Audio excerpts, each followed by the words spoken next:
Israel आणि Iran युद्धाच्या पार्श्वभूमीवर गॅसचा तुटवडा निर्माण झालेला आहे। मुंबईमध्ये सुद्धा जे मुंबईकर आहेत त्यांना गॅसचा तुटवडा सोसावा लागत आहे आणि राज्याचे जे कौशल्य विकास मंत्री आहेत मंगल प्रभात लोढा यांचा एक पत्र त्यांच्या मतदारसंघामध्ये फिरवलं गेलं आहे, ज्यामध्ये त्यांनी जैन समुदाय जे आहेत त्यांना एक संबोधन केलेलं आहे की जर कोणाला काही अडचण असेल गॅसची तर त्यांनी संपर्क साधावा।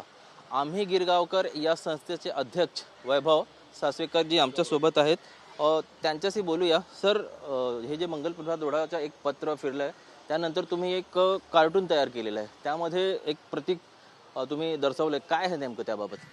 सर, कसं आहे, आम्हाला दर्शनाची वेळ का आली? सर्वप्रथम म्हणजे माननीय लोढा साहेब हे कुठल्या एका समाजाचे नाही आहेत, हे पूर्ण मतदारसंघाचे आहेत। भले आम्ही त्यांना मतदान केलं नाही तरी पण बाकीच्यांनी केलं आहेत ना, ते पण त्यांच्या कॉन्स्टिट्युशनमध्ये येतात। आता कोणत्या बेसवरती त्यांनी फक्त जैन समुदायासाठी दिलं म्हणून? आमचा आता गुढीपाडवा झाला हिंदूंचा, आमचा हिंदूंचा, जैनांचा ना, आमच्या हिंदूंचा गुढीपाडवा झाला, आमच्या हिंदूंची रामनवमी झाली, आता येणारी हनुमान जयंती आहे, आता साई भंडारा होतात आहेत किंवा लहानसण आहेत, ते त्यांच्याकडे जातात, त्यांच्याकडे त्यांनी पत्र दिलं आहे का? नाही दिलं। 3 दिवसापूर्वी आम्ही गिरगावमधल्या एका गॅस एजन्सीमध्ये गेलो, त्यांना कन्व्हिन्स करायला गेलो की सामान्य माणसाला झळ पोचे, तुम्ही त्यांना सिलेंडर द्या। त्यांनी सरळ सांगितलं नकार, की नाही होऊ शकत, आमच्या सामान्य माणसाला होऊ शकत नाही। त्यांच्या एका लेटरवरती त्या जैन समुदायाला, आता कसं आहे म्हणजे अक्षरशः म्हणजे डोकं फोडाची पाळी आली आहे। तुम्ही रस्ते देतात आहे जैन समुदायाच्या नावाला, तुम्ही आमचे खेळाचे ग्राउंड देतात आहे जैन समुदायाच्या नावाला, आता तुम्ही आमच्या अन्नावरती पण आलात, म्हणजे कितपत सहन करायचं? म्हणून ते आमच्या मुलांनी व्यंगचित्र तयार केलं। ते कुठला कोणाला हिट करायचं नाही, लोढा साहेबांना हिट करायला होतं का जैन समुदायाला हिट करायला होतं, ते फक्त आम्ही ना जे रिॲलिटी ना ती मांडली त्याच्यामध्ये, की जे काय मिळतं आहे जैन समुदायाला, जे काय मिळतं आहे जैन समुदायाला। इकडे 3 दिवसापूर्वी आम्ही जसं मगाशी म्हणालो, आता तर आम्हाला अजून एक गजब माहिती मिळाली आहे की नुसतं आता जसं हे पत्र फिरलं तसं त्यांच्या कौशल्य विकास मंत्र्यांकडनं कदाचित असं त्या एका माणसाने आम्हाला सांगितलं की आता ते ओपनली येऊ शकत नाही, म्हणून त्यांनी काय केलं माहिती आहे का? तुम्ही माहिती घ्या खरी खोटी। इकडे रेशनिंग ऑफिस आहे गिरगावचं, तिकडच्या रेशनिंग ऑफिसरने जेव्हा त्यांच्या जेव्हा सराउंडिंगमध्ये जेवढे सिलेंडरवाले येतात ना, त्या सिलेंडरवाल्यांना लेटर लिहिलं आहे इंटरनल, म्हणजे काय ओपनली येऊ नये म्हणून, की जैन समुदायाचं अमुक अमुक काहीतरी त्यांना तुम्ही सिलेंडर द्या। जे कोणाचं त्यांना हॅट्सअप करतो आम्ही, त्यांनी सरळ नकार दिला की नाही, जे आम्ही सर्वसामान्य जे लोकांना त्यांचा पहिला विचार करणार, ज्यांच्या झळ पोचते म्हणून सगळं जैन समुदायाला। मग आम्ही काढलं व्यंगचित्र, काय चुकीचं केलं आम्ही म्हटलं, आवाज उठवायला नको। आणि आवाज उठवल्यानंतर त्यांचे त्या समाजाचे आमचे काही मराठी गडी लोक आहेत ना, ते आम्हाला येऊन 2 दिवसातून घाबरवतात आहेत आमच्या सगळ्या मराठी माणसांना, अरे तुम्ही हे केलं, तुम्ही त्यांच्या विरुद्ध आवाज उचलता, तुम्ही हे करतात आहे, तुमच्या विरुद्ध खोट्या केसेस टाकणार, तुम्हाला कसं अडकवण्यात येतील बघा। आता इथपर्यंत त्यांची लायकी गेली, म्हणजे लोकशाहीमध्ये आम्ही आवाज पण नाही उठवायचा। गॅस मागतोय, काय केलं आम्ही चुकीचं? सामान्य लोकांसाठी गॅस मागितला ना, आणि तुम्ही जे करता चुकीचं ते फक्त दाखवून दिलं आम्ही। तर त्याच्या विरुद्ध त्यांचे ते मराठी गडी आहेत आमच्याकडचे, काही नालायक बेशरम माणसं आहेत त्यांची, आमच्याकडे आमचीच मराठी त्यांच्याकडे घरगडीगिरी करतात, ते आमच्या लोकांना मुलांना येऊन धमकवतात आहे।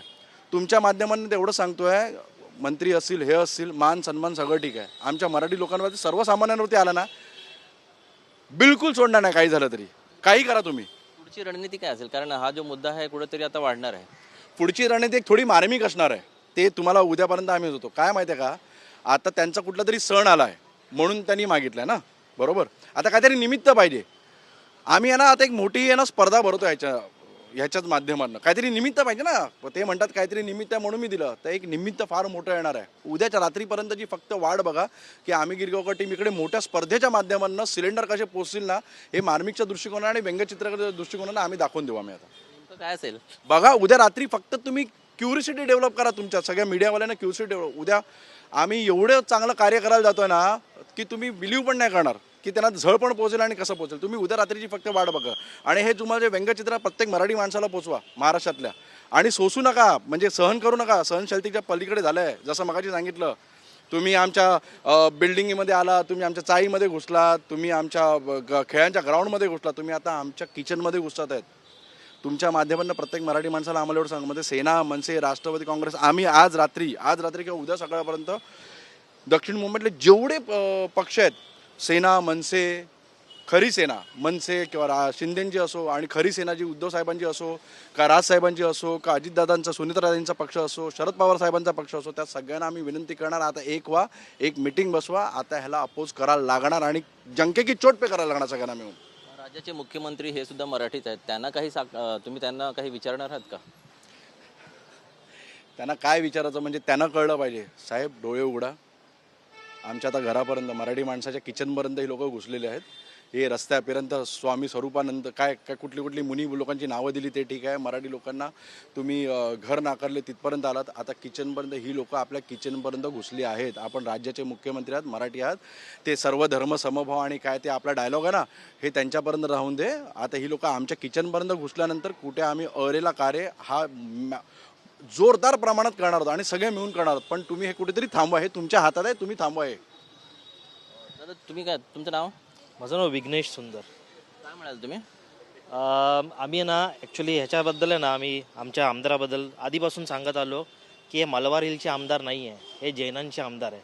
आणि हे जे पत्र पाठवलं आहे लोढा साहेबांनी, ते पाठवून आहे ना त्यांनी सज्ज केलं की मी फक्त जैनान लोकांसाठीच काम करणार.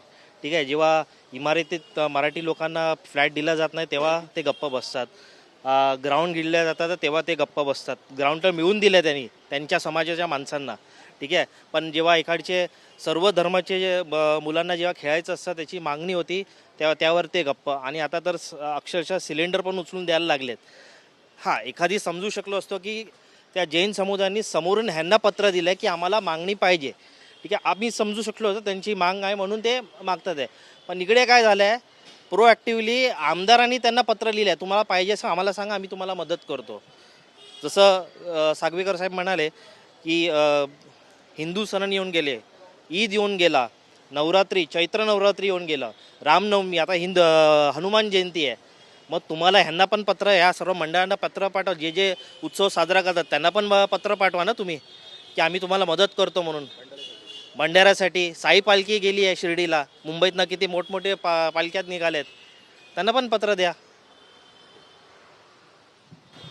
हे होते आम्ही गिरगावकर संस्थेचे जे अध्यक्ष आणि त्यांचे जे पदाधिकारी आहेत, तर त्यांचं असं म्हणणं आहे की मंगलप्रभात लोढा हे आमदार आहेत, मंत्री आहेत, त्यांनी जे पत्र लिहिलेलं आहे ते कुठंतरी योग्य नाही म्हणून त्यांनी विरोध केलेला आहे. आणि विरोध स्वरूप त्यांनी एक कार्टूनसुद्धा तयार केलेलं आहे. आणि लवकरच आम्ही गिरगावकर ही जी संस्था आहे ते पुढाकार घेणार आहे आणि इतर जी शिवसेना, मनसे किंवा इतर जी संघटना आहेत त्या सर्वांशी संपर्क साधून एक ठोस पाऊल उचलणार आहेत. कॅमेरा पर्सन चरणसह ब्रिजभान जयस्वार, TV9 मराठी.